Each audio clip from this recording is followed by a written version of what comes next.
Nega ko'mir bor joyda ham odamlar sovuqda qolmoqda? Bilasizmi, hozirgi kunda tizim odam uchun emas, foyda uchun ishlayapti. Ko'mir arzon bo'lsa, nega u aholiga qimmatga tushyapti? Buni sababi faqat bitta ko'mir emas, ya'ni yo'l kira, tosh pullari va hokazo shunga o'xshagan bularni barini sun'iy oshirilyapti. Nega ko'mir tashish narxini davlat emas, shofyorlar belgilayapti? Buni sababi oddiy, tashish tizimi juda ham nazoratsiz qolgan. Ko'mir tashuvchi shofyorlarni mafiya deyish mumkinmi? Qisman. Chunki narxni, tashish xizmatini, tezlikni bular o'zlari belgilashadi.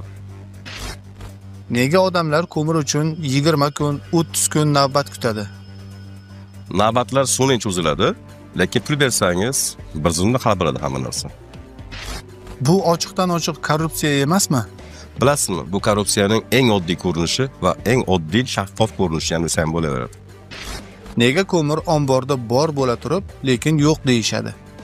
Buni sababi juda ham oddiy. Narxlarni ko'tarishni kutishadi yoki o'zlarini odamlarga qoldirishadi. Ko'mir uyga kelganda nega sifati tushib ketadi?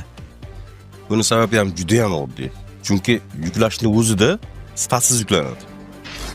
50 ga 50 ko'mir degani nimani anglatadi? Yarmi yirik ko'mir, yarmi esa tosh, chang va hokazo shunga o'xshagan chiqindi. Shularni bildiradi. Bunday ko'mir puliga arziydimi? Albatta yo'q.